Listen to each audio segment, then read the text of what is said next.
Have you ever really thought about what happens to all the food that restaurants and grocery stores don't sell? Most of us just figure, well, it's trash. But what if I told you that trash is actually a treasure trove? Today, we're diving into this surprising and seriously profitable world where what we throw away becomes a gold mine. $200 billion. Just let that number sink in for a second. That's the value of the food that America throws away every single year. It's an amount of money that's hard to even wrap your head around, and most of it is just headed straight for a landfill. But here's the question that really flips the script. What if we've been looking at this completely wrong? What if this huge, massive problem is actually one of the biggest, most overlooked business opportunities of our lifetime? To really get the opportunity here, you first have to understand why all this waste is happening. And, it's not what most people think. It's almost never about food actually being bad. The real culprits are, well, they're systemic. We're talking perfectly good, edible food getting tossed because of super strict corporate policies or these unfounded fears of lawsuits. Sometimes it's just plain easier to throw it out. And then you've got the cosmetic standards, where literally billions of pounds of ugly but delicious produce never even gets a chance to make it to the shelf. And maybe the biggest myth of them all is the expiration date. We see expired and our brain just screams poison. But the reality is just the manufacturer's best guess for when that product is at its absolute peak freshness. It's about quality, not safety. It's a suggestion, not a deadline. Realizing that so-called waste is really just good food stuck in a broken system, that is the key. Once you make that mental shift, you totally stop seeing trash. You start seeing treasure. This one idea right here is the entire foundation for a whole new wave of amazing businesses. Expired isn't an endpoint. For smart entrepreneurs, it's the starting line. So how do you actually turn this idea into a real business? Let's break down 4 proven blueprints that people are using right now to build seriously profitable companies out of what other people throw away. So, we're going to look at rescuing food for people, then redirecting it for animal feed, turning it back into rich soil through composting, and even converting it into pure energy. Let's jump into that first model. Okay, this is the most direct approach. These companies are basically matchmakers. They connect all that perfectly good surplus food from businesses directly with you and me, consumers who want a good deal.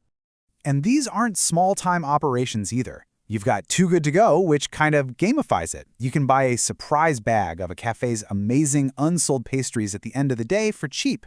Then there's Imperfect Foods, which built a whole brand around delivering that ugly but tasty produce right to your doorstep. And Flash Food, which partners with huge grocery chains so you can buy food nearing its best-by date at a massive discount, all through an app. Now, here's the absolute marketing genius behind it all. They never, ever use the word waste. They frame what they're selling as a smart deal for your wallet and a good deed for the planet. They're selling savings and sustainability, and wow, that is a powerful combo. All right, so what if the food isn't quite right for humans anymore, but it's still packed with nutrients?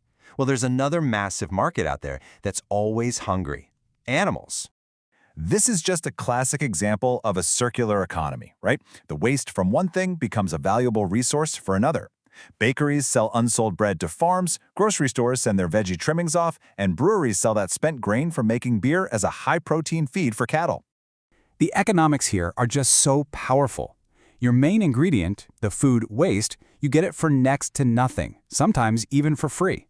And your customers, farmers, ranchers, they are always looking for affordable, nutritious feed. It's a nearly perfect business model. Okay, so some organic stuff is just best when it goes straight back to the earth.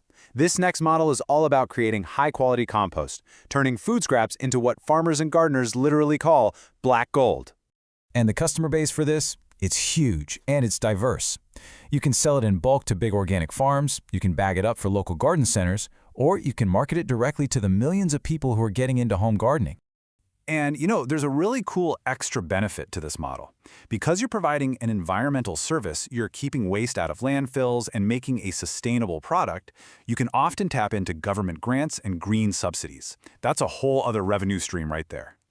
Now for our final model. And this one is the most high-tech. This is where science fiction really does become reality, taking organic waste and turning it into actual electricity and gas. So here's how this crazy thing works. You collect a ton of organic waste and put it in a big sealed tank with no oxygen. In that environment, certain kinds of bacteria just go to town. They break down all the waste, and a major byproduct of their little feast is methane gas. That gas is then captured and used to power a generator, creating clean energy. I mean, come on, that is the ultimate transformation. It's like modern-day alchemy. You are taking something society has totally written off, rotten, useless food, and you're turning it into one of the most essential things we have: power. So, we've looked at the problem, the big mental shift, and 4 really concrete business models. But the real lesson here isn't just about food. It's about a whole new way of seeing the world.